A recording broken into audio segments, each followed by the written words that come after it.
Co-Stan. Hello and greetings. And we'll be discussing the Cataclysm today, which in universe kind of took place around the time of Christmas, so to speak, and at least in universe, because Yule is a celebration in Krynn, specifically in Ansalon, and it ironically, I think, is supposed to have some semblance of respect paid to the balance. That is to say, the balance between darkness and light and neutrality, which is a big thematic part of Dragonlance. Because light and dark have to always be perfectly balanced, with neutrality always balancing the two. Like a balance.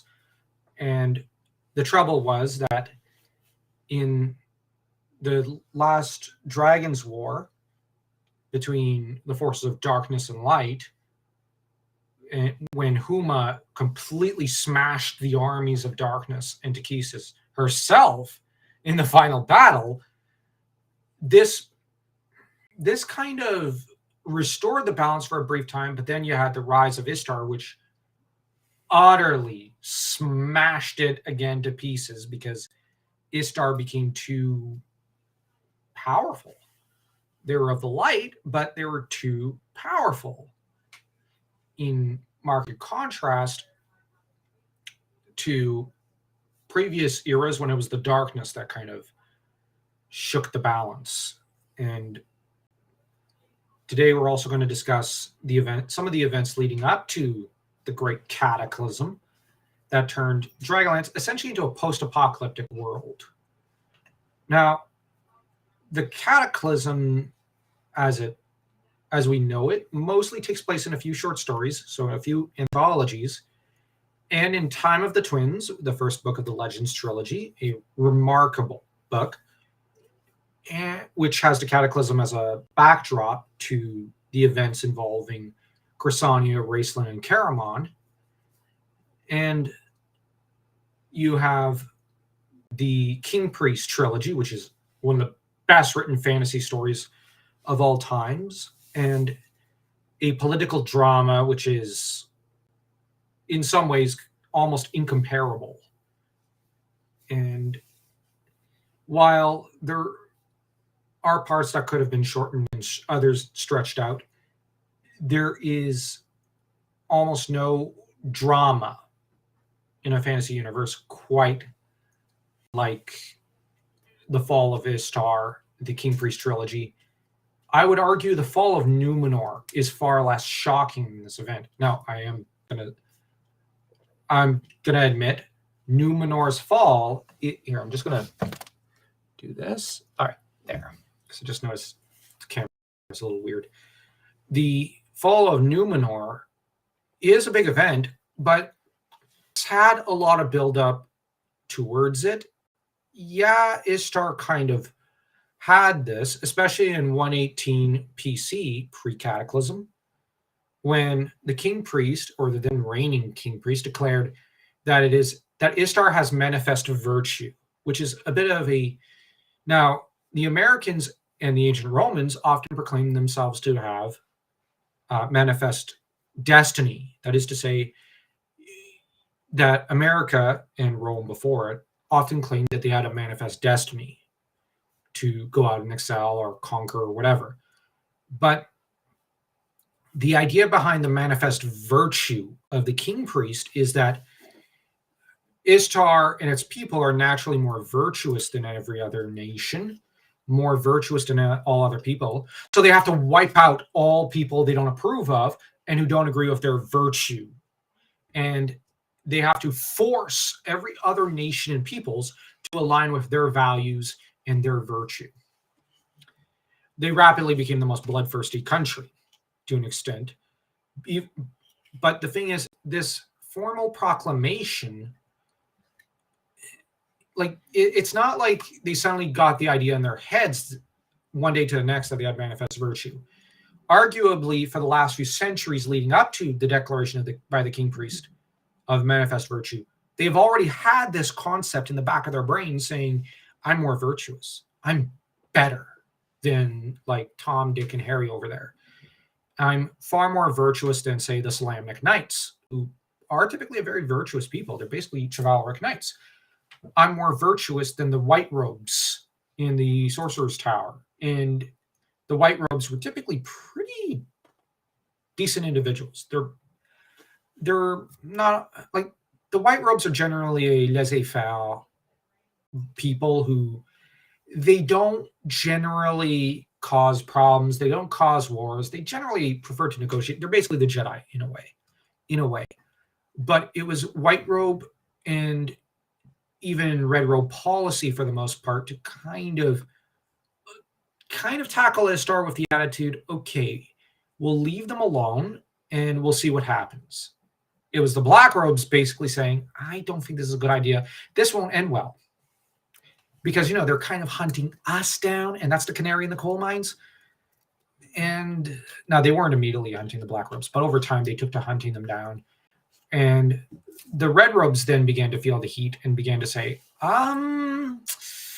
yeah. Now, some red robes had been siding with the black robes, but generally the mages, it's not that they were divided, it's just that they had the attitude, we have to wait and see.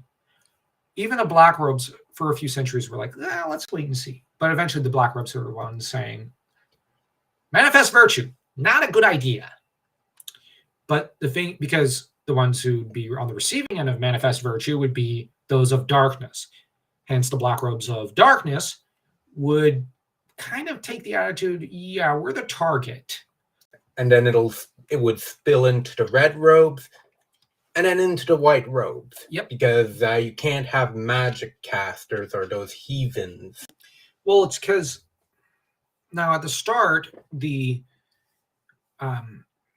Istar was worshipping Paladin and the other gods of good, but then they began to shorten the list of gods of good they could or could not worship. And then they ended up shearing the list further down. And then they decided that Istar and the king priest Istar as a concept should be worshipped alongside the gods. And then the idea became, well, maybe the king priest is basically a god or a demigod. And so we should worship him. And so, because he speaks with the voice of the gods, he is the mouthpiece of heaven. And you see how this quickly goes foul.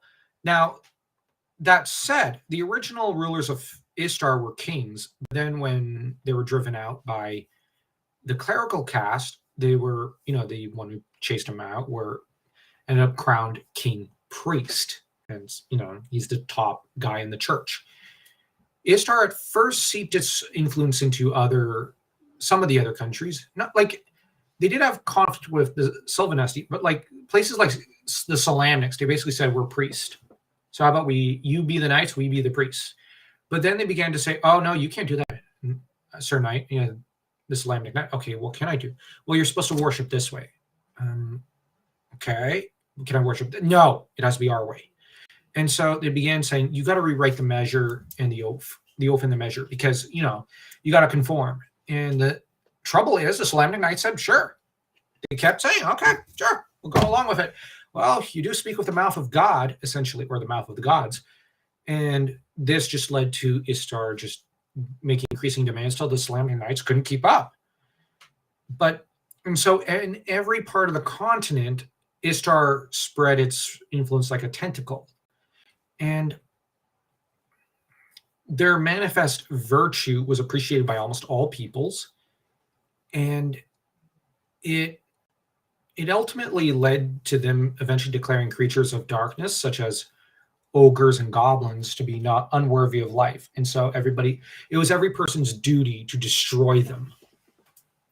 Oh, and we have Epic Kingdom commenting. I've never heard of this story before. Sounds interesting. Yeah, this is the universe of Krynn, where we kind of derive the name of our channel, Brothers Krynn.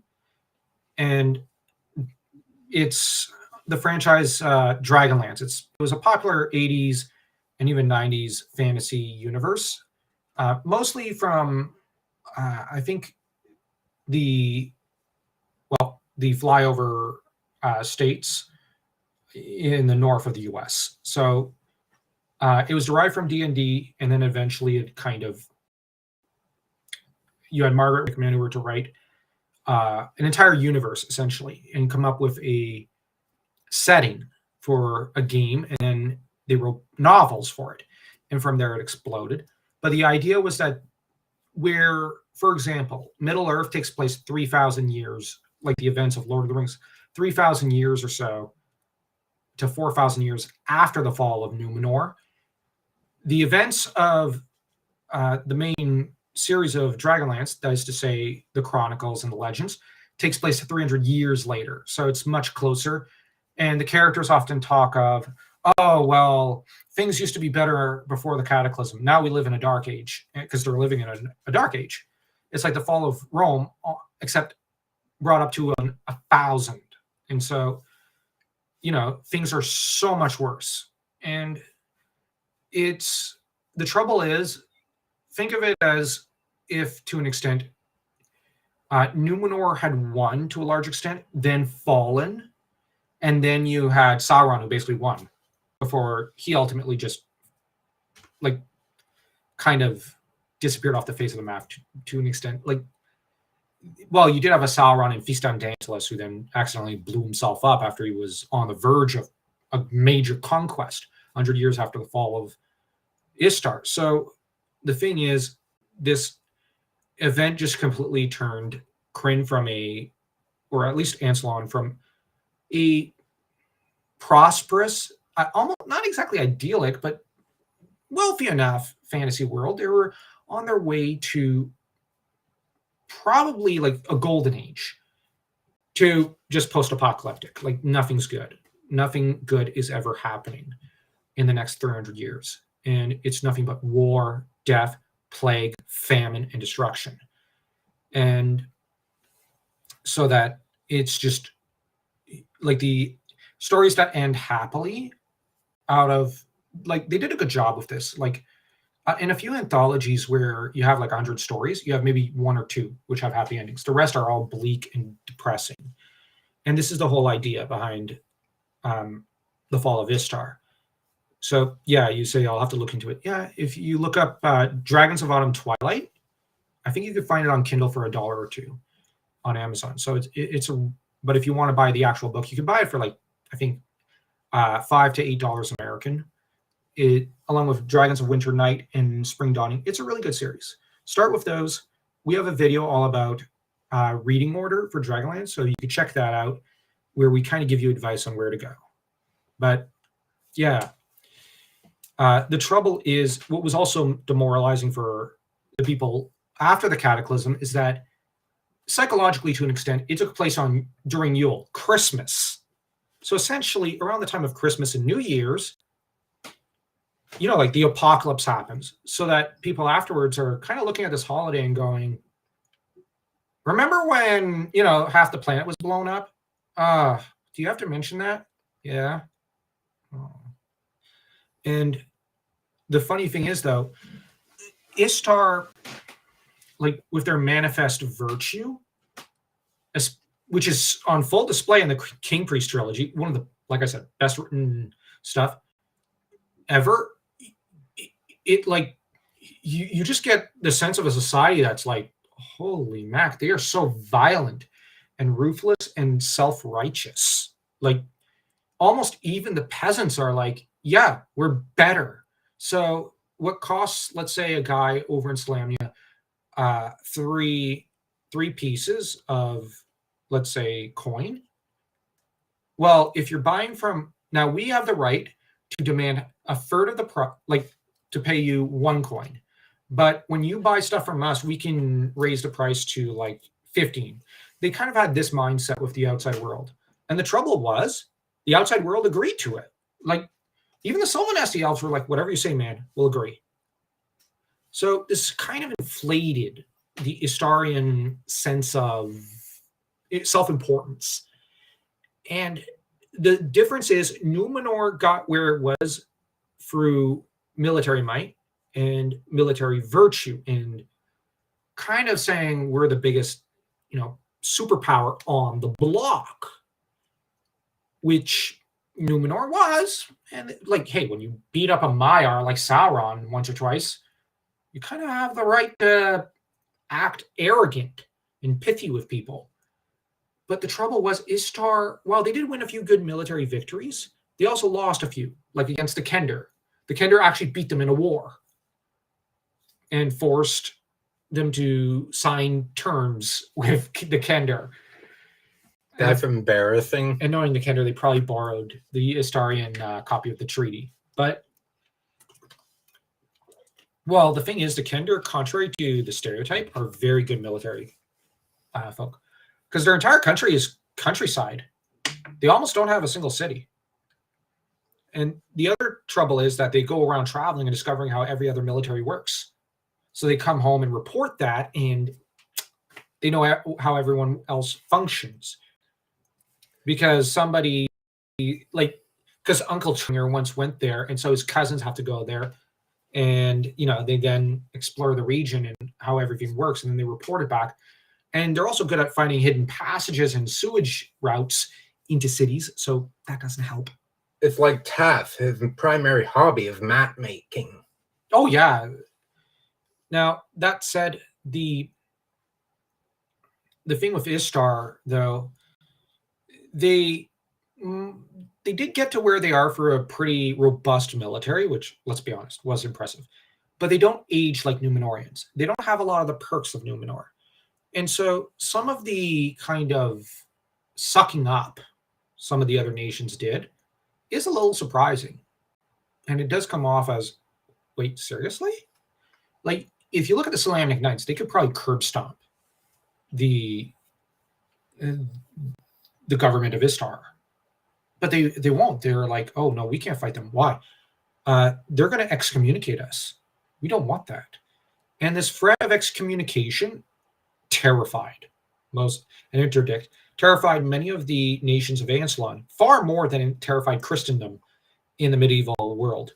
And that's big because religion held a lot of power. Yeah, the trouble is that I think psychologically, to an extent, the trouble is we have to refer back to Huma's victory and the chasing out of the last king of Istar, because the last ruler of Istar, who was not a priest, lost to essentially someone who said, well, I have the might of Paladin and Kiri Jolif behind me. And Habakkuk, what do you have behind you? Well, I'm king.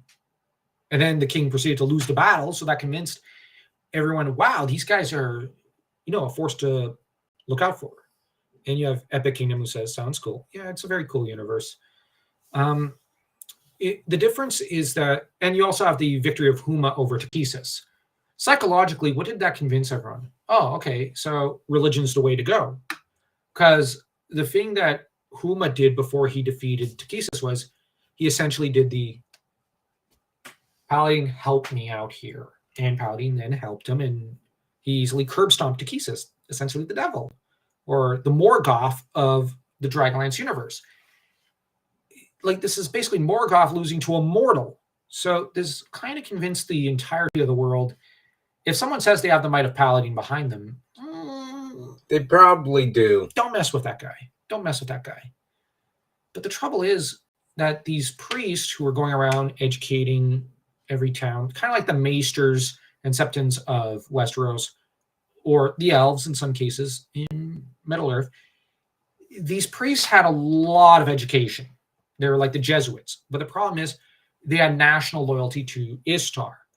So what you had was essentially a nation of priests going around telling everyone we're better. And they did kind of have a bit of proof of how they were kind of better. But the more they kind of expanded their religious influence, as said, they expand, and their military influence, the more they brought in wealth from all around the world of Krynn. So they became rich, fabulously rich. And where Numenor was an island, a star-shaped island, that had to become a naval power to, kind of become wealthy and formed a naval empire, Istar was actually attached to the continent. So what you get is essentially a nation that didn't need to be a naval superpower.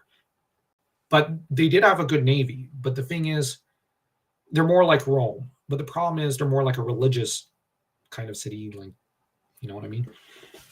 And like the parallels between Numenor in Lord of the Rings and Istar in Dragonlance cannot be overstated, cannot be understated. I mean, there are so many similarities.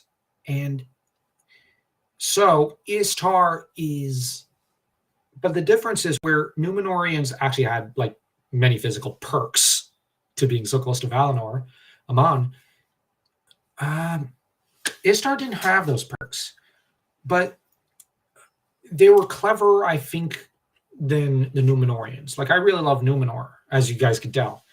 But the difference is Numenor sought to dominate the continent through military might, through the sword, and saying, we're the best army and the best navy.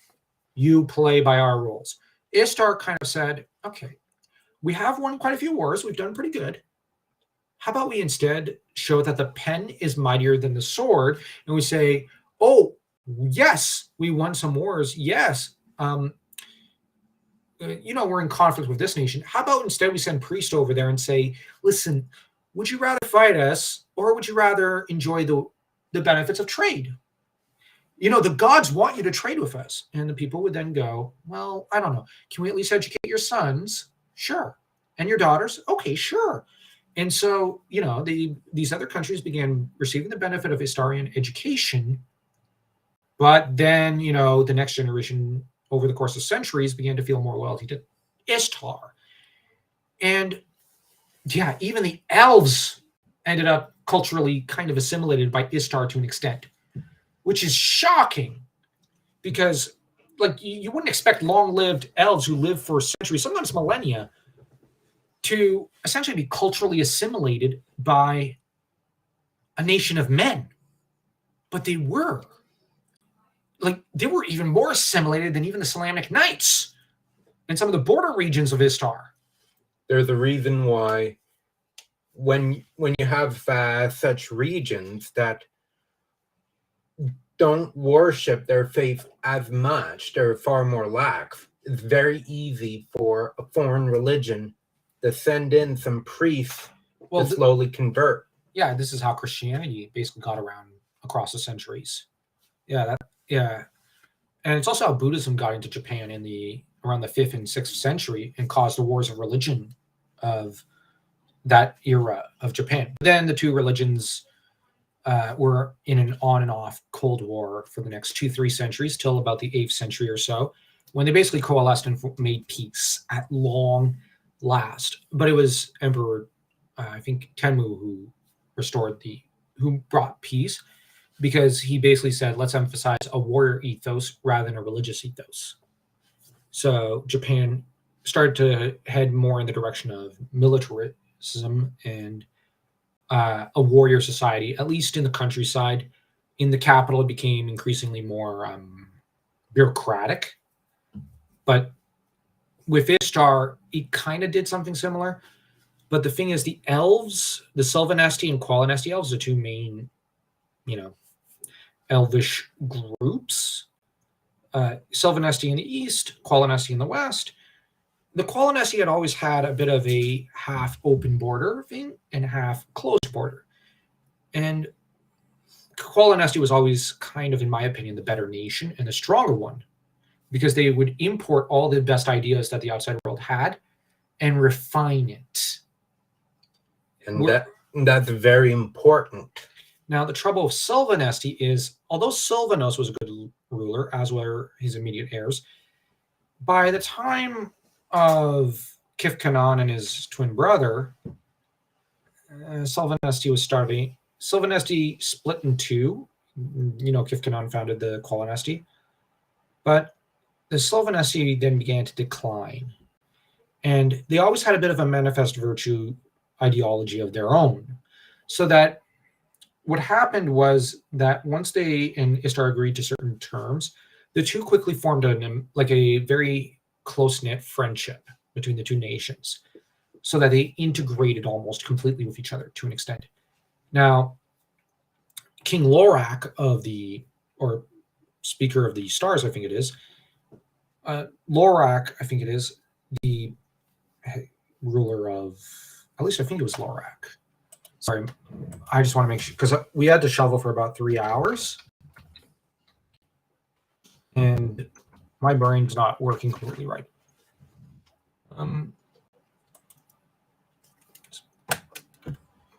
Yeah, it's Lorak Kaladin. Yeah.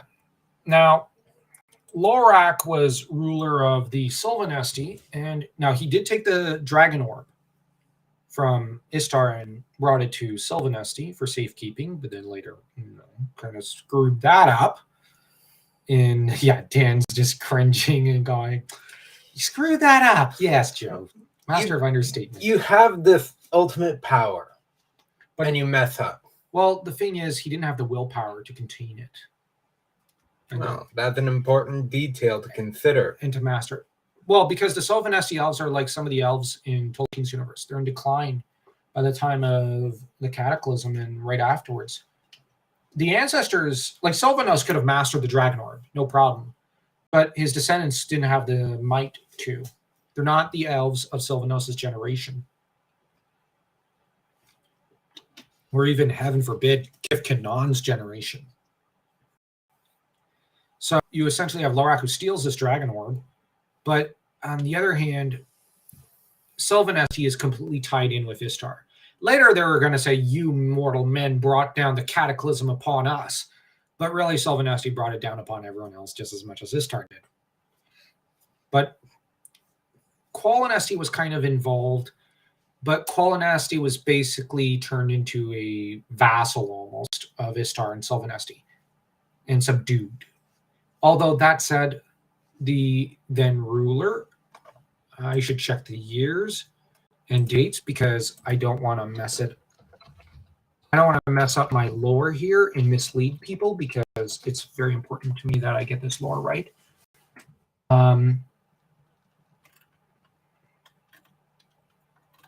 Let me just check. Oh yeah, probably Solosterin. The lore isn't exactly sure, but Solosterin seems to have been Speaker of the Sun at the time of the Cataclysm. You know, the worst ruler in Elvish history, outside maybe Portheos. But Solosterin is such a moron. He turns almost every ally and friend into enemies over the course of the War of the Lance. This is a guy so corrupt, so incompetent, that characters in universe are often flabbergasted by him because they're just like, "How did you mess this up?" And he nearly cost his side the war in the War of the Lance because, he starts conflict with the Sylvanesti elves, whom he actually culturally and ideologically admires. So apparently, I think he was more Sylvanesti elf than the Sylvanesti elves. And of course, he gets distracted also with tribal warfare with the Kaganesti elves, which is just like, you're basically picking on, no offense, but tribal people who basically are almost farmers and fishermen and want nothing to do with this. And he also picks a fight with the Solamnic Knights when, honestly, there is no way any of the elves could beat the Solamnic Knights. And the Solosterin's plan was basically, let's fight the Solamnic Knights, then we're going to fight the dragon armies. Yeah, that's going to go down great. Oh, well, okay. My other plan is to throw my younger son and daughter to die on the front lines because, seems like a good idea. I can't be bothered enough to go to the front lines or to risk my own life because I'm so important. That's the guy basically running the show doing. Like, I'm pretty sure he was running things during the Cataclysm. And so he basically submitted to Istar meekly and happily because he believed in their ideology. And that's the main thing Istar had. It was an empire of ideology, almost more than religion. And it was just one goof up after another. And this nation basically said, we are the voice of Paladin on Earth. And the trouble is that they were heading in the direction that King Priest Beldenus took them in for centuries. But King Priest Beldenus was simply the apex of corruption and evil within Istar. And Beldenus, as a young man, was a remarkable individual. Like, let's not sugarcoat it. Where Ar-Pharazôn in Tolkien's Legendarium was the most manly, best-looking guy, the greatest warrior in all the land and whatnot you can ever imagine. He was the Golden King. Like, he was an incredible. He's called Ar-Pharazôn the Golden. Like, the dude had mad war skills and martial abilities like no one else. Not even Sauron wanted to pick a fight with him. But the thing is, Beldenus was almost even more impressive. And generally, that's someone you want to put on the throne. But the trouble with Beldenus was, okay, he had a mastery over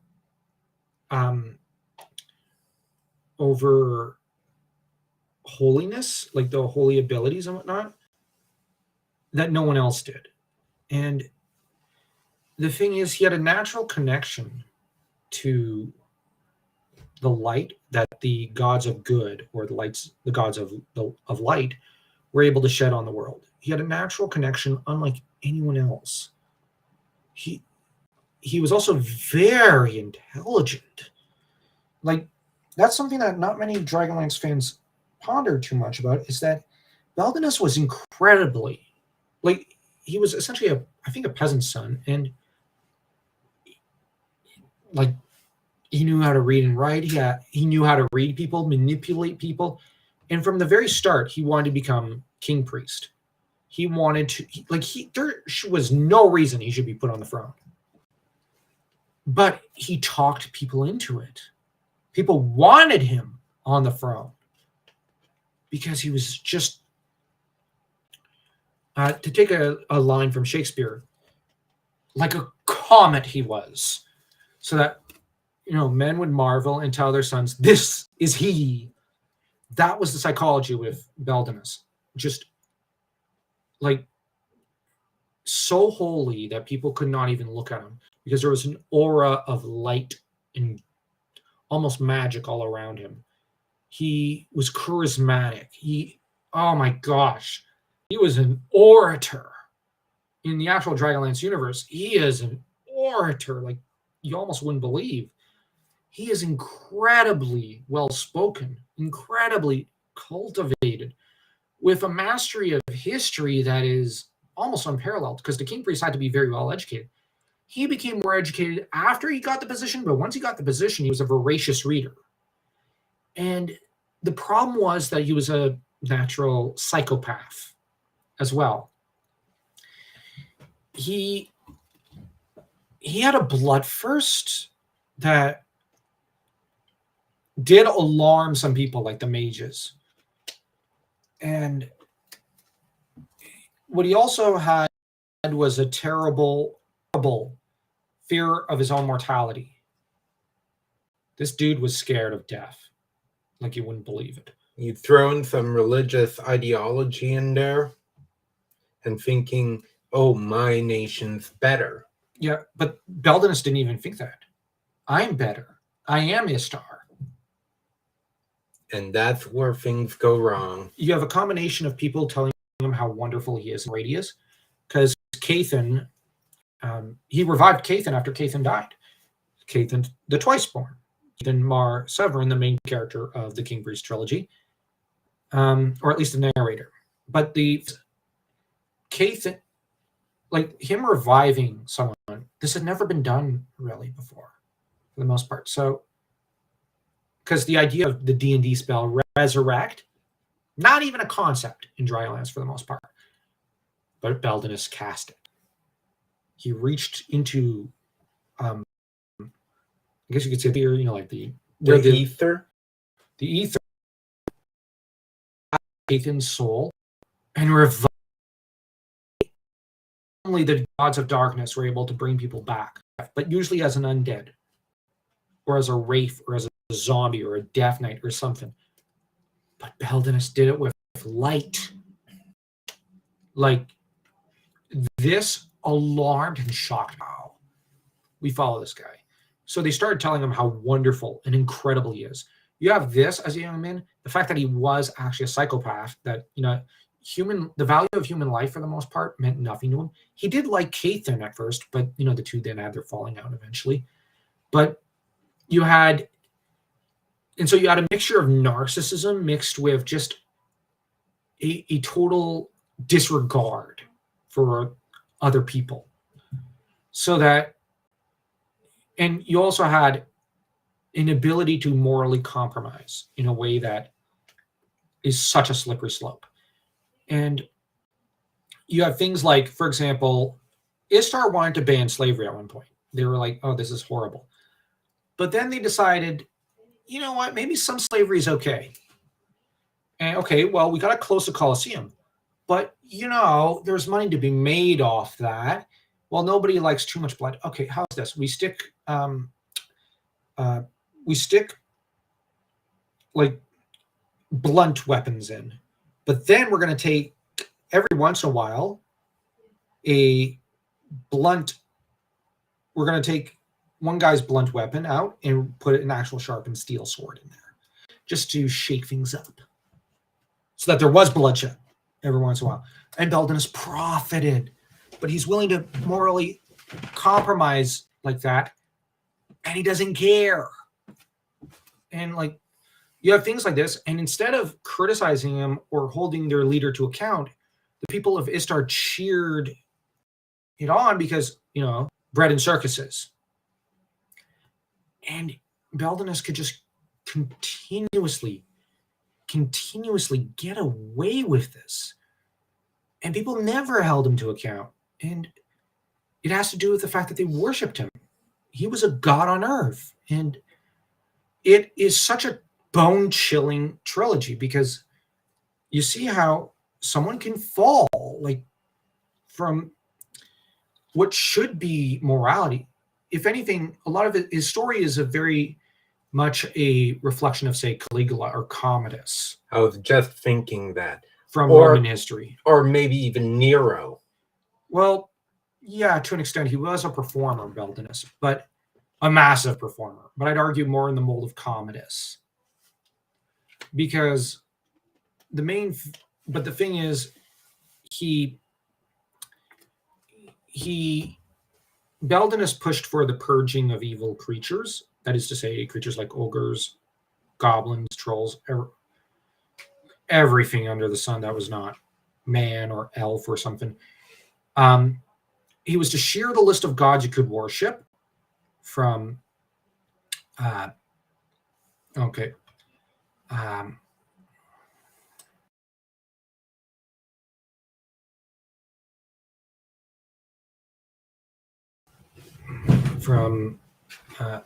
audio dropped off for a minute.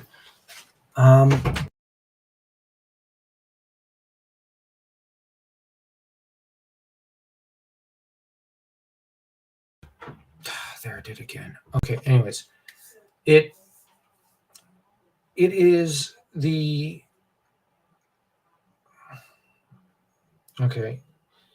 The thing is, he compromised morally, and no one held him to account. But the thing is, he shared the list of gods like Magir and others from, I think Magir was a god of good, from the list, and eventually made his way to shearing Mishakal from the list of gods you could worship.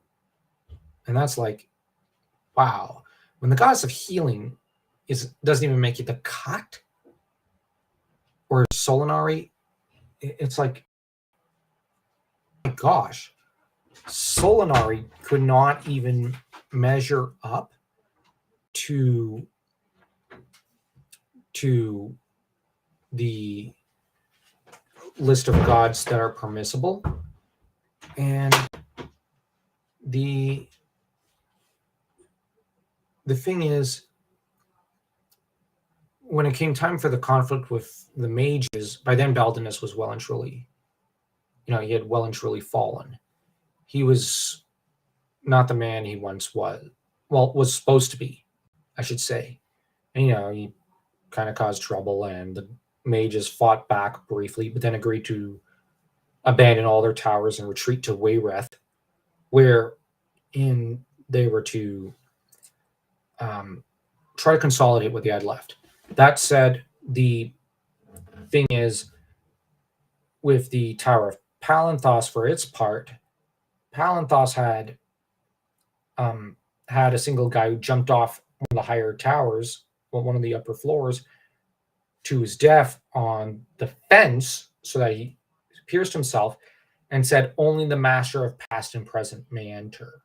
And that later ends up being Raceland Magir. And the thing is, his curse or his spell deformed the Tower of Palanthas, and also created the Shrieking Grove, I think it is, and it just completely changed that part of the city.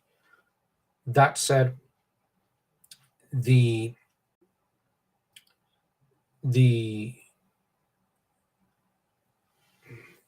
Cataclysm itself, when it happened, there was a lot of build-up towards it, and it came just as Istar had kind of, like, they've been building up their wealth. They've been banning gods and saying, you can't worship this god or that god. And you can't do this, you can't do that, you can do this, you can. They're basically getting more and more controlling. And the gods had grown increasingly annoyed, and quite reasonably so. At first, the fact that it was evil gods, I don't think really bothered anyone too much, except for the gods of evil, who always had thin skin. Of course, they're evil.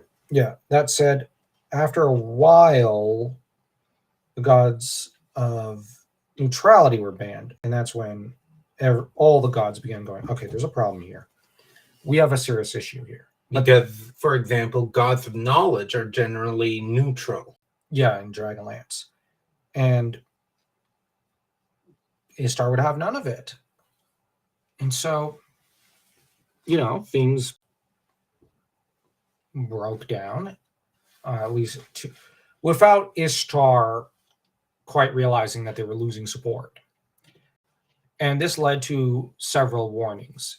The 13 Great Calamities, or warnings, as Ostinus recounts them and chronicles in his book, the Chronicles of the 13 Calamities, I think it is, in Universe. And these 13 warnings, I don't think they're all recorded in the books, but I tried to note as many of them down as I could, and I've got them in my notes right here. The first was a scorching day on the first day of Yule. No joke. First day of Christmas. The gods did give unto Istar 1 day of scorching heat. And apparently it was the hottest day almost in universe up to that moment in history. So probably, which Istar was kind of, it's not that they had really bad weather. They're not like Scandinavia. They were in the northeast, but like the weather was probably more like France. Nothing too extreme. Yeah. Well, apparently this was a real scorcher, so people had a really hard time with it. But this was considered the first warning from the gods that they were not impressed. And here's the thing: priests or clerics of the gods, because in universe they're called clerics, not priests. The clerics and even mages and a lot of people, and some of the people more tuned to the gods, and even some common people, could feel the sheer anger in the air by the gods, as the gods basically made it.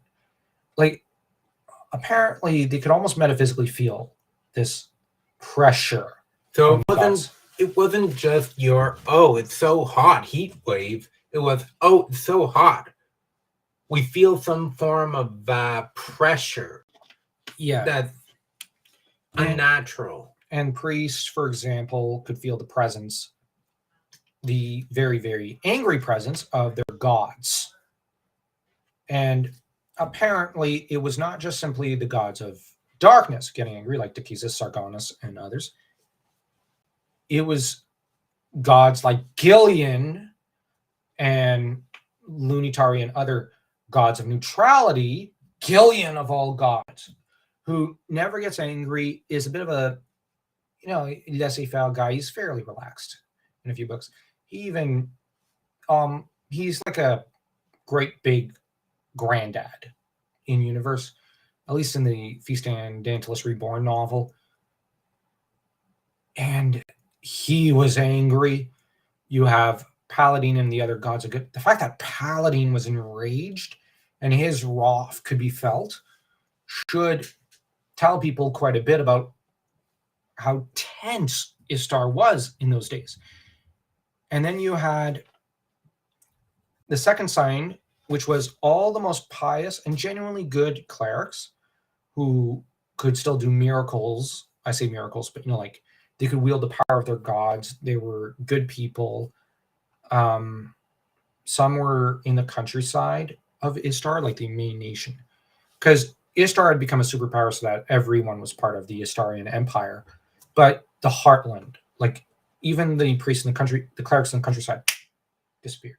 Even some of the monks disappeared. As all their stuff were left there, they had just gone. As if they vanished off the face of Krynn. Yeah. Now,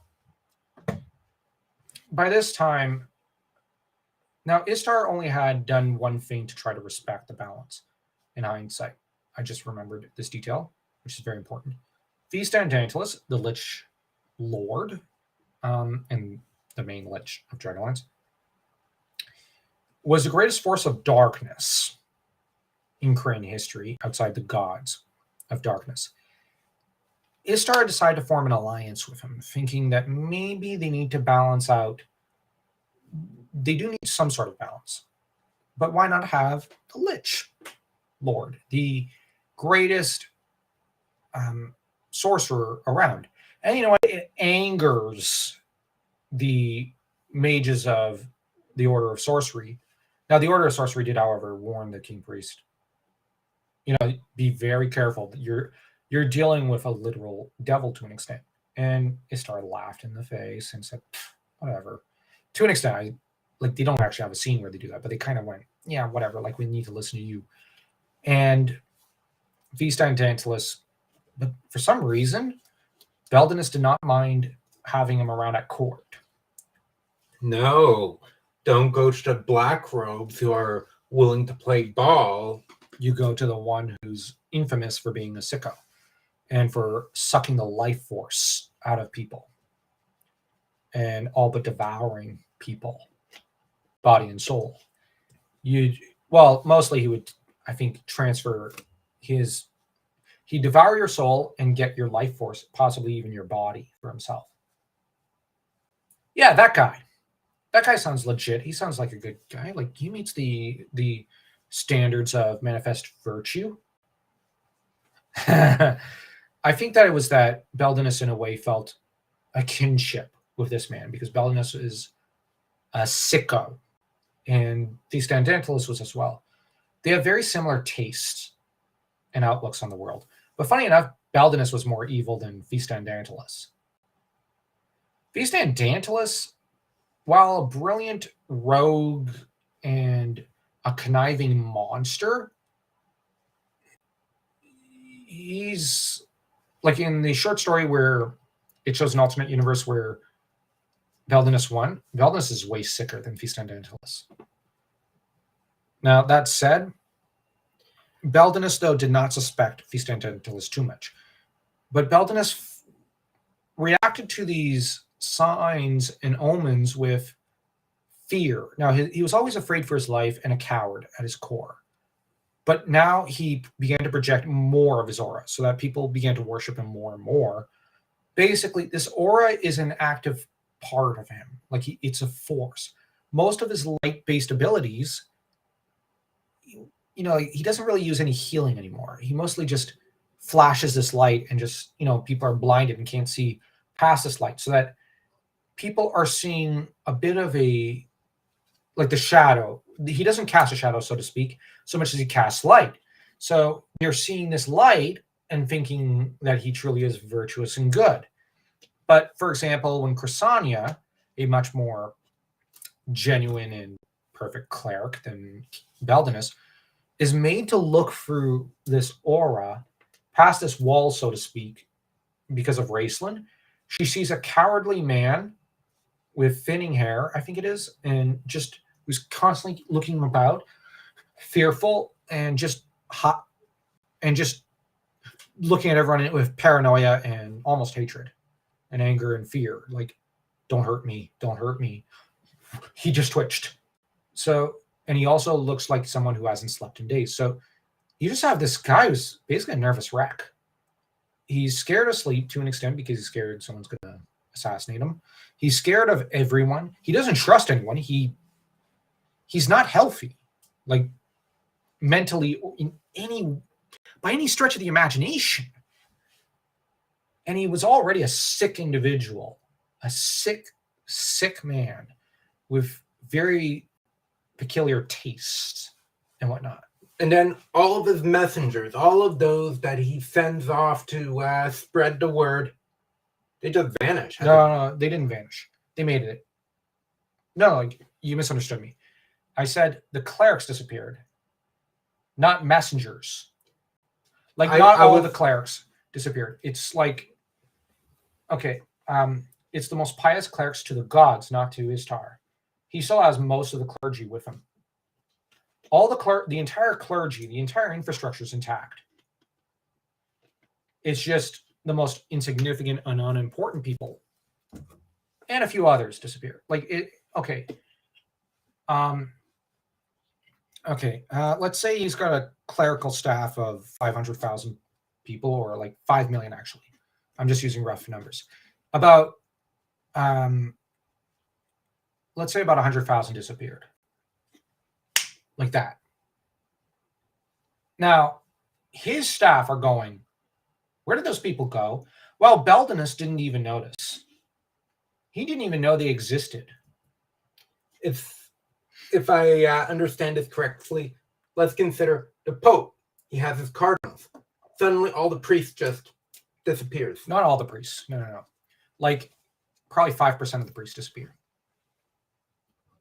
That might seem significant, but it's something that definitely needs... Yeah, mostly in the countryside. And there's only like, I think it's only like 2-3 priests in the city of Istar itself that disappear. So Istar doesn't really notice at first. Now, I think Beldenus, okay, to contradict myself, I think he was kind of aware, like he was informed. There's a lot of guys who disappeared. Sorry, this guy disappeared. So we can't, Danubis, I think it is. At least in the version of Timons, he disappears. So he's one of the main scribes. So it's like, okay, he disappeared.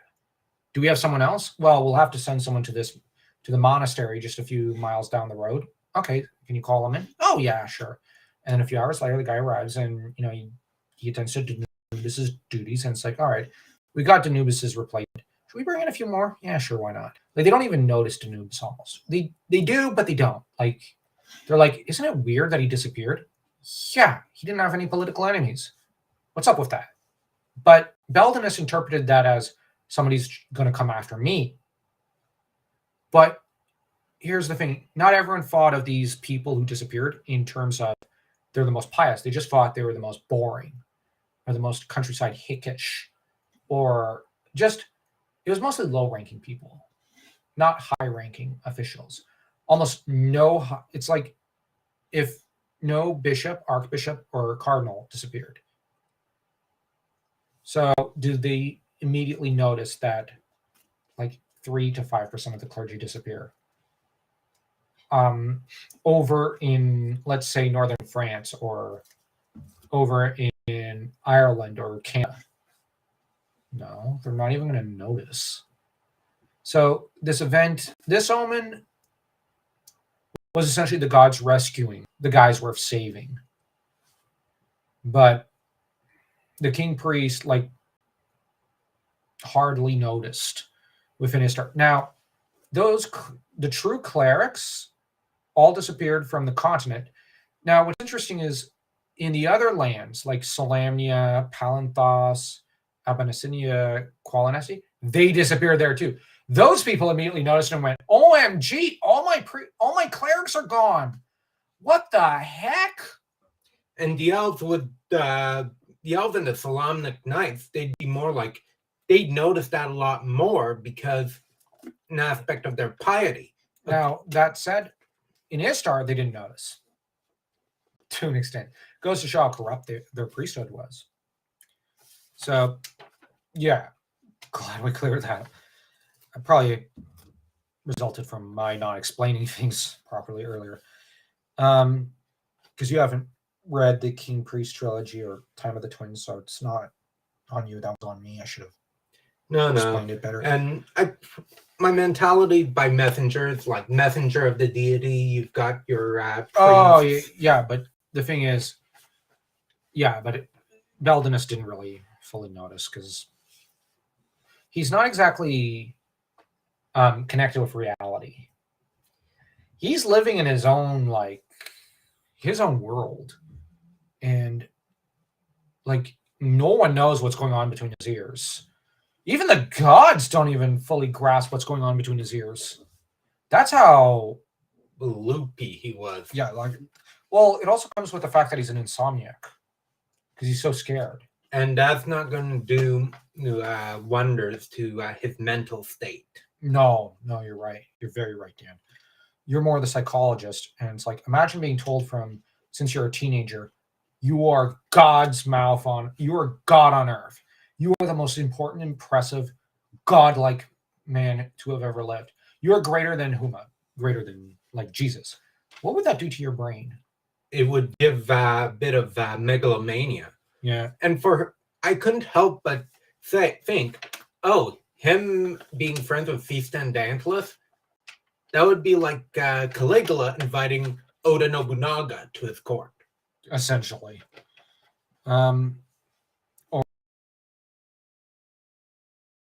Or heck. But on the other hand, it's the Pope decided to invite the Cal over. So that people were like, what the heck are you doing? Where the heck did that come from? Like, there were people in the universe going, shouldn't you be trying to chase him out of court? How come you're decreeing that goblins must perish, but Feast on Dauntless can live right next to you and actually have an apartment next to yours? And he's far more evil than those evil creatures. Oh, yeah.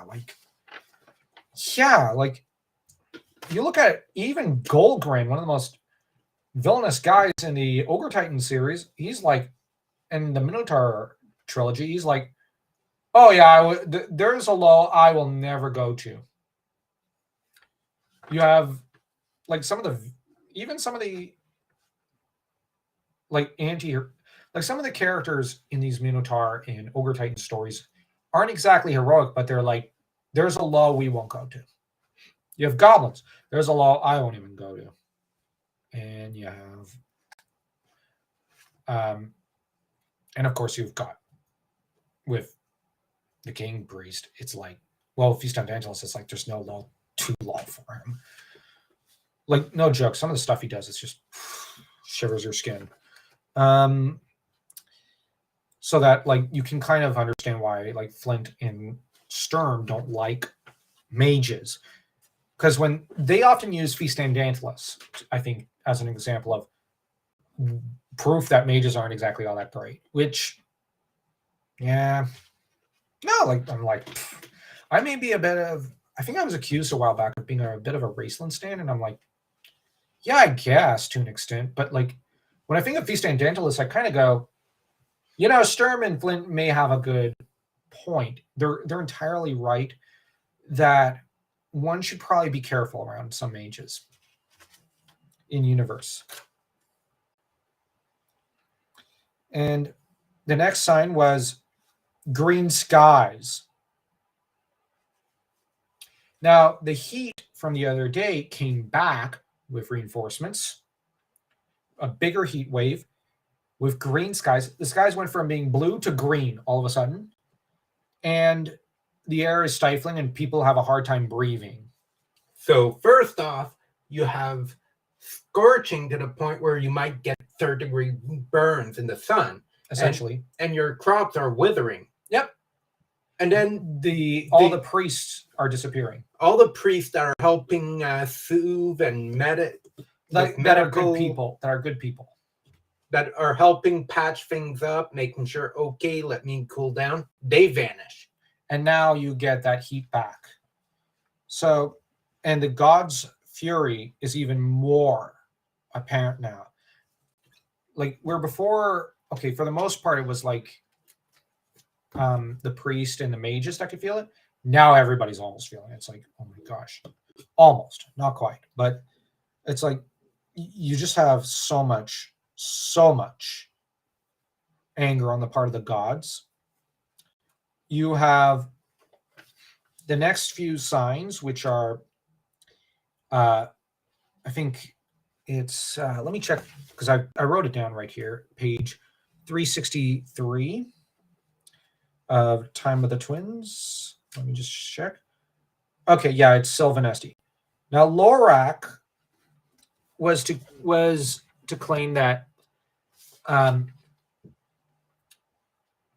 the trees of Sylvanesti had wept blood. Now, Sylvanesti, the trees are the buildings, essentially. So you're almost. So you have the buildings, the trees, like because the trees are mixed with the magic of Sylvanesti into buildings in some cases. It's weird, and it's very cool, and obviously very beautiful. But everything is all the trees are starting to bleed. They are weeping tears of blood. And if the previous signs didn't grab your attention, that will. And that has the possibility of the elves severing connection with Istar. No, they wanted closer connections. They went, protect us, Istar. And they basically, Lorak basically sends a messenger to Istar saying, do something. You got to help me out here. I don't know what to do. I'm a king. I can't make decisions. And you have Istar. Why?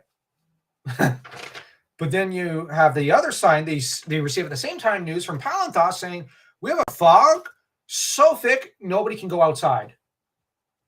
Like in the country? No, just in the city. You can't go outside. People are dying. They're literally just walking out and then falling into the because it's in a bay, into the water and drowning. They can't see anything. Like the fog is so thick, they can't even, like, you look outside your window, you can't even see, like, not even 5 centimeters almost away from the window. It's like, wow. It's something like that. It's like, it's just impossible to see. So you just have these news that arrive in Istar at the same time.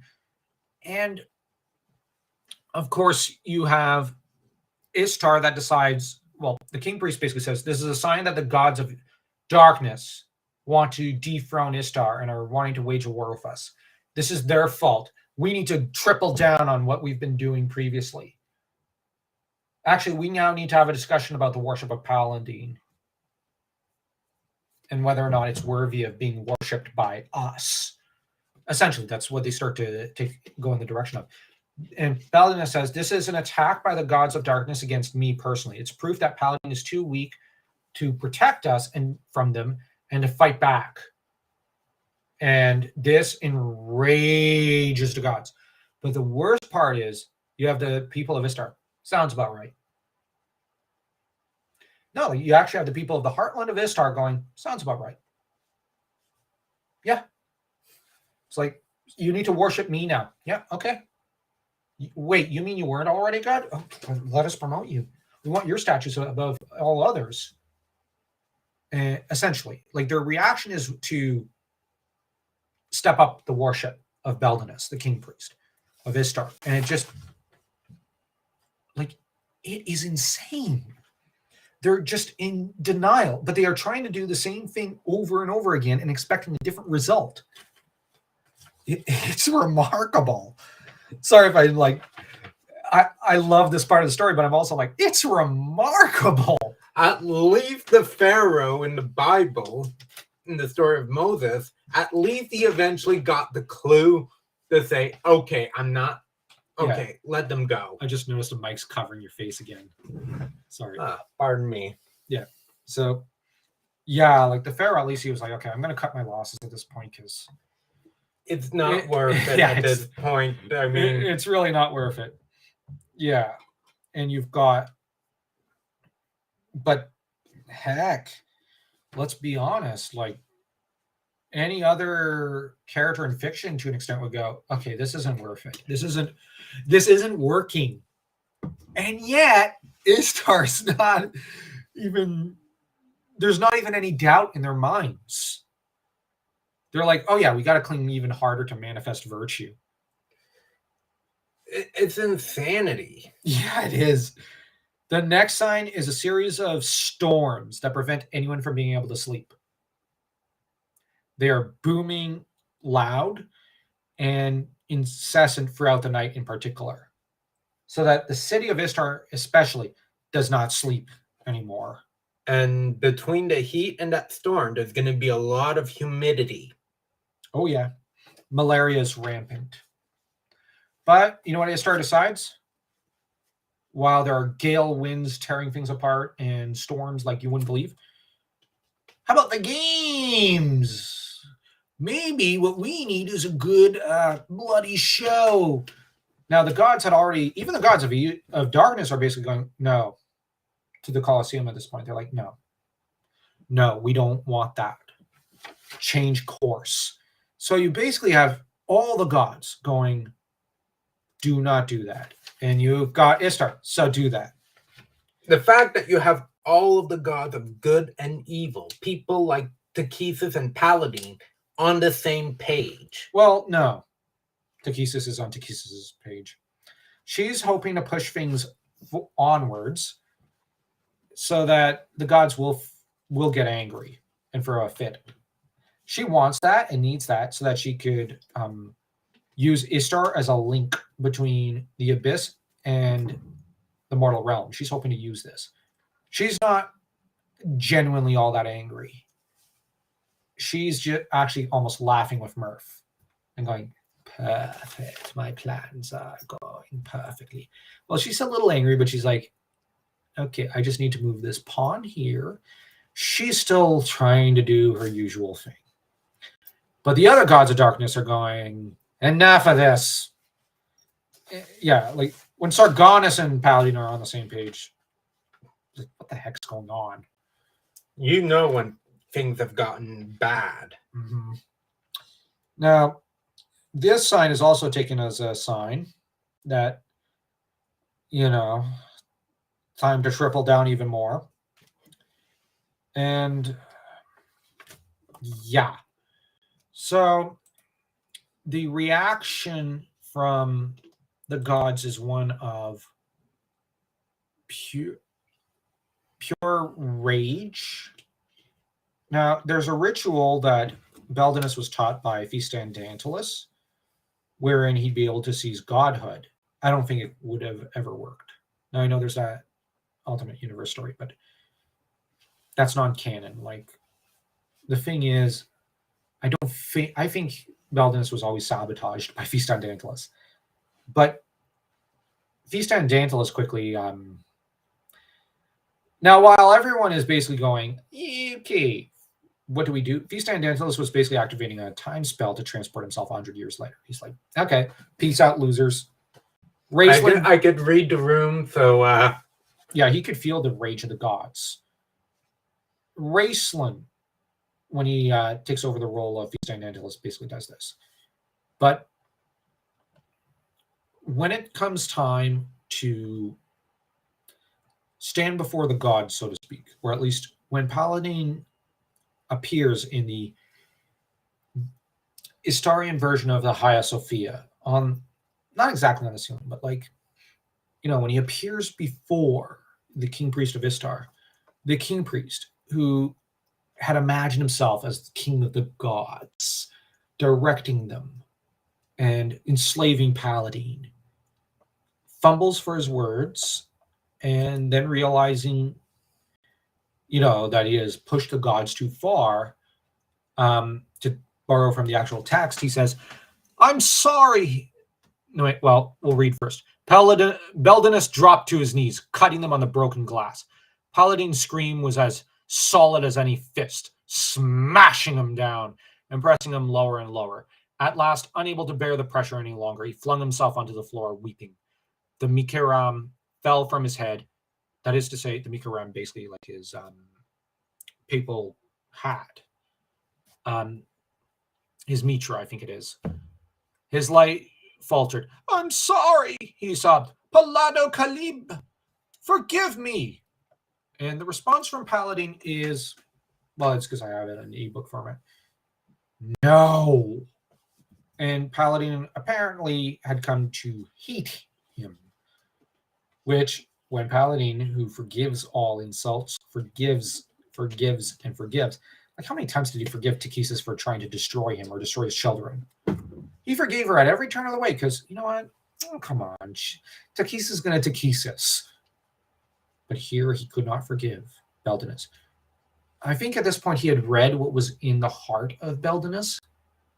And if we look at that ultimate story, universe story, as basically what Beldenus is fantasized about doing, Paladin basically went, "You intend to essentially lobotomize me and torture all the gods, even my children and my siblings and my wife, for sport. What is the matter with you?"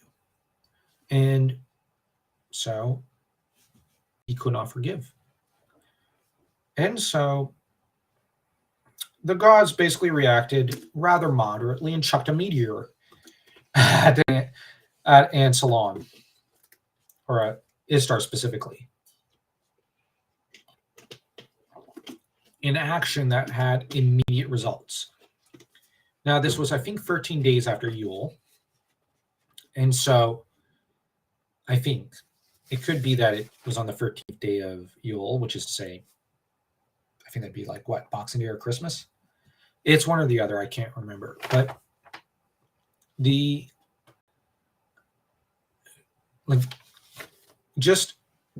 is a shocking moment in the Legendarium of Dragonlance.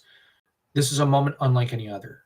Beldenus was a coward, hence why he fell to his knees begging for forgiveness and going, "Okay, please don't hurt me specifically.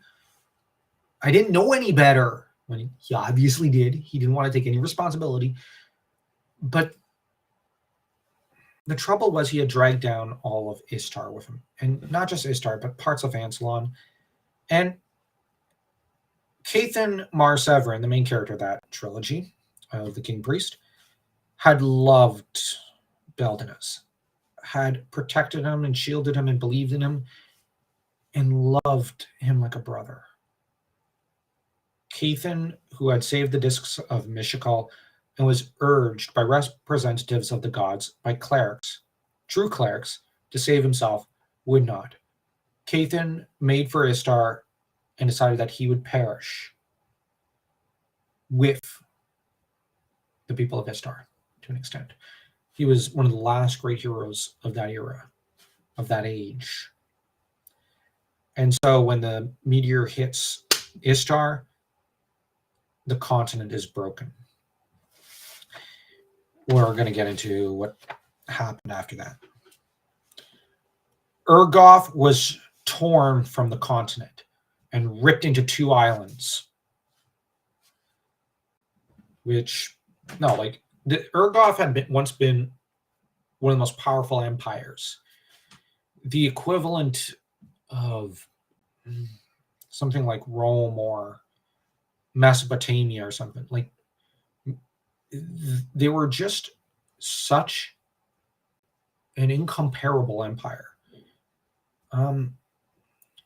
And they just, you got to bear in mind, Argoth had a big population. How much of that population died in the Cataclysm, given that they were literally ripped off the continent because of a giant meteor hitting on the other side of the continent. It tore them right from the continent and ripped them in two, so that you had northern and southern Argoth. So they then became like the British Isles. Not by choice, they were torn off. It's like if California was suddenly ripped off, like if a meteor hit in, let's say, Quebec, and it was such force that California was ripped off the continent of America and turned into two islands. This is just mind-boggling how much force must have been involved in that blow. In some visions, it was compared to a divine fiery hammer smashing Istar. That's to say those who prophesied of the Cataclysm. So, a bit of a big deal. And, of course, you had the Kingdom of Ice Reach, which was destroyed, and cities all buried under ice and snow. Yeah. Countries like Falthana and Seljuk were destroyed, like utterly. There's nothing left. They're like nothing left. Now, near the center of the... Okay, I'm going to see if I've got a map of Istar, or of Ansalon at least. Let me see. I probably should have opened this up. Let me see. I'm going to look here. Oh, okay, I don't.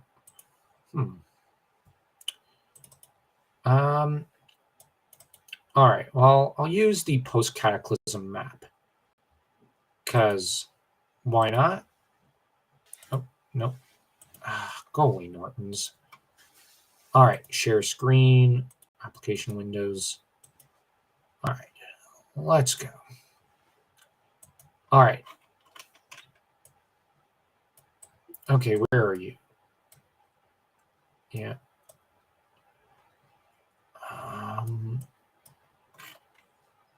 Yeah, you've got, I think, what was it? Argoth. I think it is there, or is it here? I need to, sorry, my geography is a little shot. And this is not the best map. I just realized that.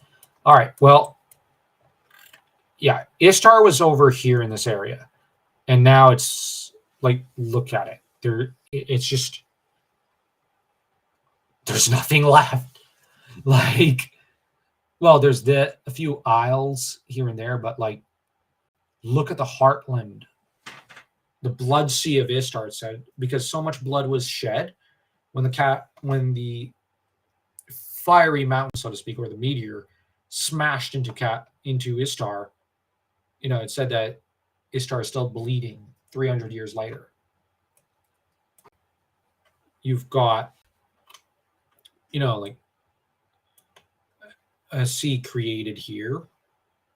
Like, you got to bear in mind, a lot of this was actually originally part of the same continent. Now it's barely holding on to each other, and there's an entire sea here.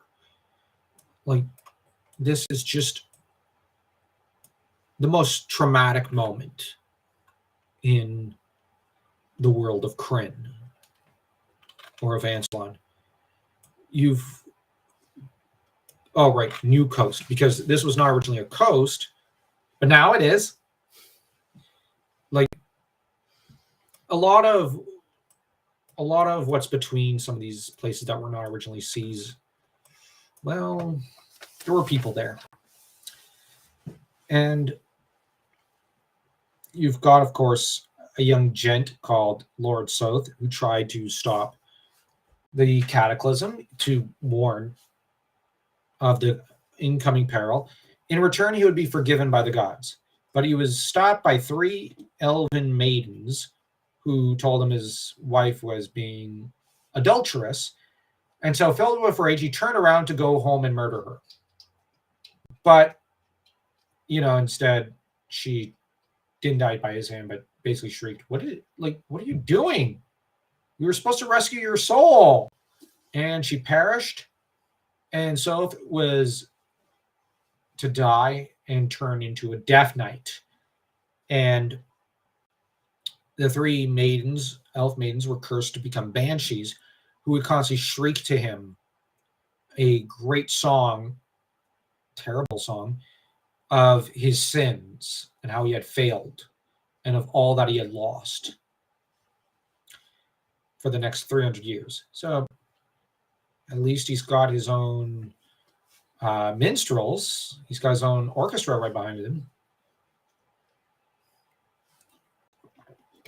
But yeah. So you've got this continent that was once whole, now very evidently broken by the actions of one man, Beldenus, the king priest of Istar. And because Istar had been the head of,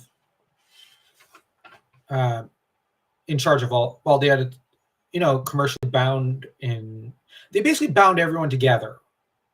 Well, everyone's connections are severed. The religion is gone because, the clerics are gone, and those that remain cannot call upon the gods. And Istar was just shown to have been in the wrong. Because, they displeased the gods so much, they chucked a meteor at them. So people start to turn on those of the true faith. And on Solamnic Knights, who had supported Istar. And the Solamnic Knights, in some cases, are hunted down and hung from trees. Yeah, some are put to the sword. Even their families are. Basically, everybody kind of goes nuts. Sylvanesti closes off her borders. Qualinesti, which is under the leadership of possibly the worst, the dumbest and most psychotic elf to have ever lived, is essentially closing off its borders. But it's not antagonizing others. Now, his sister-in-law was to feel the brunt of, well, because he's not, patrolling his borders, even as his people travel around there, his sister-in-law was to be assaulted by bandits later, and she ended up having a child, and she kind of went insane because of, but Tanis Half-Elven was born, so that's good. Although he was abused by his uncle of sorts. Yeah. And so, yeah, you have Nusi that's born. You've got Urgoth that's separated from the continent. You've got Istar, not there anymore. And you've got, and Tarsus, which was once a great commercial hub, no longer near the ocean because what was once a sea is now land because the sea had receded from where they were. So their boats are basically useless. And trade dries up because, well, everything has dried up. And so Tarsus becomes poor. Everything the king priest worked to put together Over the king priests, like generations of them, all gone in a heartbeat. As if the king priests were never there. Yeah. And even worse than that, like the continent is transformed. Like it was once whole and beautiful. And yet now there's nothing left. It's just, to an extent, like nothing left. Like you got to bear in mind, it takes centuries for Ancelon to begin to recover, and every area regionalizes and localizes even more than before because they were starting to become a little more homogenous because of Istar's influence. C'est la nature des empires. It's the nature of empires. But when empires fall, different areas take culture in a different direction. And if they have a different language, it becomes even more different. So, for example, you've got with the Roman Empire, the Visigoths have their own language separate from that of the Romans, but they do use some Latin, so they intermingle the two languages. But they have control over Spain, so they start to transform Spain. You have the Frank, who are very much not Roman. But over the course of several centuries, they're going to start adopting some Latin into their language and mixing it with the Southern Romance language after the fall of Rome, so that you get Français, you get French. But the thing is, they're mixing essentially a Germano-Celtic society with Latin culture. You've got Britain, which heads in its own direction. So when an empire falls, it's every man off. And that's what happens with Ancelon. And the trouble is, every region regionalizes even more than it was before. Like the Solamnic Knights essentially become robber barons. You've got Sylvanesti, which says, okay, Sylvanesti is right over here. They basically say, yeah, we're closing our borders off.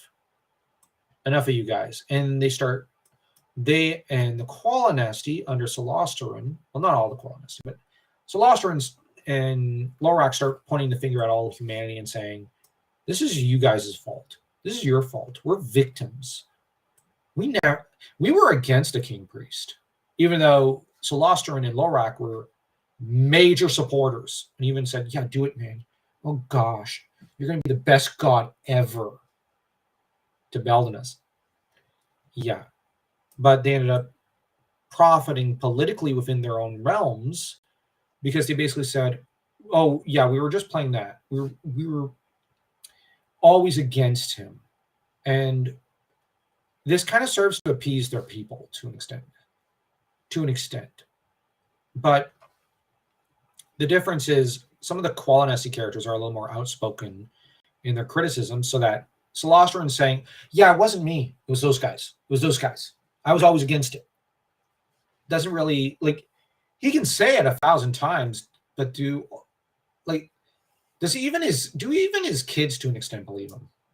No.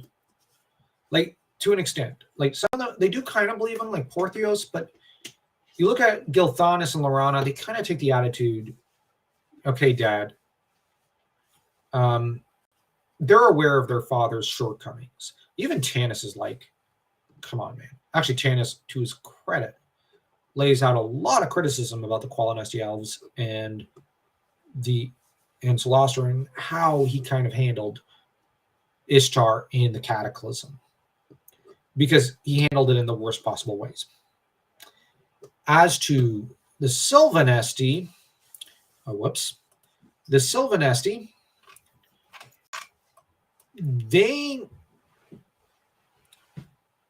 Lorac actually profits from it.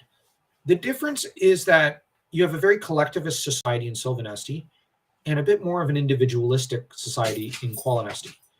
So what you have is, come here, Jet, is that the Sylvanesti elves generally just nod their heads and say, okay, sure thing, boss, to Lorac, while the Qualinesti elves, they say, I don't know about this.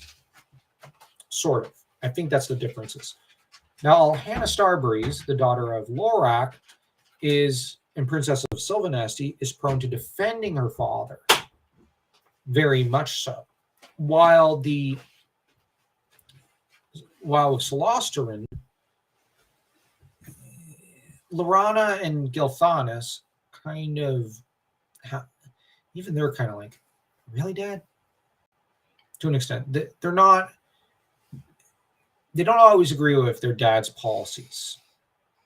It comes with Gilthanas being a warrior and Laurana being infatuated with Tanis, so that they often listen to Tanis, who, he knows what's wrong with the Sylvanesti. That said, the biggest war and the most devastating tragedy after the Cataclysm, which was almost like a mini Cataclysm, involved the dwarves. The mountain dwarves, after the Cataclysm, were barely holding on. And when I say barely holding on, I mean like they had gone from a rich kingdom to a shadow. Now, the trouble was the hill dwarves, came along and said, we deserve a portion of the wealth. And yet and we want half of everything. And the mountain dwarves kind of went, what are you talking about? Well, we know you've got a lot of food, wealth, and the gods possibly hidden under your mountain. What? But the trouble was that the dwarves, now that said, the mountain dwarves were led by a very big hothead, so he got angry and said, screw off. I don't need to listen to you. I don't need to listen to this. Well, the outside dwarves, the hill dwarves, basically were following Feastan Dantalus, because that hadn't blown up in the king priest's face at all. So you kind of had, but on the other hand, you had other dwarves saying, okay, come on, we're all dwarves. We can't be fighting amongst ourselves. We're one people. And maybe we could set up the hill dwarves in the hills outside the mountains of Thorbarden, I think it is. And you kind of had a possibility for peace, but, people didn't want it. So you have the Dwarf Gate Wars, a bloody conflict that forever destroyed any possibility of hill and mountain dwarf reconciliation. And you had Feastan Dantalus that caused a giant explosion in the area as his spell backfired, destroyed his body, destroyed, I think, Danubis and Varagus, who were with him. They were the two he had recruited and traveled forward in time with from Istar to that era, about 100 years later, almost, about 80 to 100 years, actually. And giant explosion. And he's now surviving in an astral plane of sorts as a lich.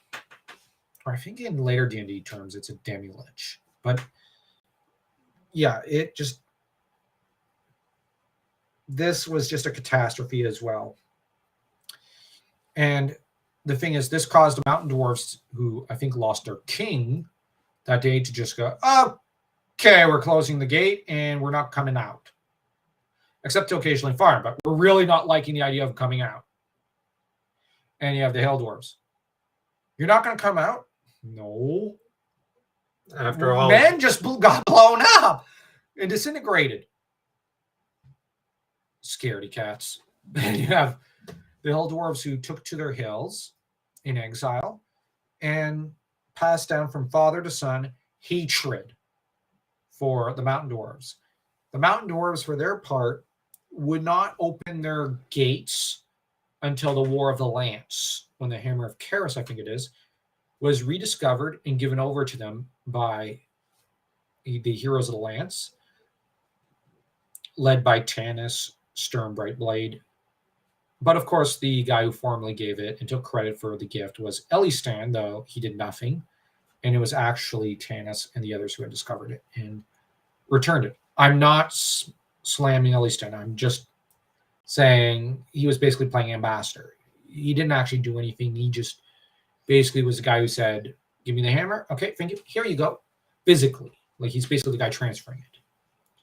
And this gift of the Hammer of Karis allowed for some of the survivors of Pax Tharkus to be permitted to start setting up farms right outside Thorbarden, the mountain dwarves' home. So for the mountain dwarves, though, the age of despair that followed after the Cataclysm wasn't a catastrophe. Well, okay, it was, but like after the Dwarf Gate Wars, they were able to start assuming a bit of a regular standard of living compared, like, it was kind of a similar standard as before. And oh, and there's another thing that's kind of hinted at. You also had, in some places, a bit of a demographic collapse, which did not help, and barbarians flooding into some places throughout Ansalon. So, like, it's just implied with some places. Of course, Salamnia was fine, but just sunk into endless internal strife and conflict. Urgoff, you don't hear about, so I suspect there was a bit of a collapse. The Sylvanesi and Quality elves, who used to be superpowers, aren't even a factor, and they're barely holding on to their own territories. Although I think Qualinesi is doing a little better because smaller territory. Sylvanesi is just done as a international force. And so Ansalon sunk into the age of despair after the age of, I think it was what? I think it was. And so the king priest basically destroyed his own legacy. And people began to revile and curse the name of king priest of Istar. Can hardly blame him. He did cause pretty much the apocalypse. Yeah. And I believe he ends up in the abyss for a reason. For a reason. And of course, the only person who won out in all this was Takhisis, who made out like a bandit, using essentially this cosmic force on the part of the gods as a window, so that now she had been exiled from the mortal realm, but she used this as a sliver of a window of opportunity to start to seep back into Krynn, so that the Cataclysm opens the gateway for her to an extent. And this gateway would not be closed until the sacrifice of Raistlin Magir, when the gate to the abyss is opened forcibly by him and then firmly shut, with Raistlin, of course, perishing because, sacrifice and redemption all. But the doorway, the sliver of a window opening, was opened, as I said, by Beldenus. So that's how Ansalon spent Yule right before the Cataclysm. So what a way to spend Christmas. On the 12th or 13th day of Yule, the gods gave to Ansalon one giant meteorite. I'm kidding. Too soon?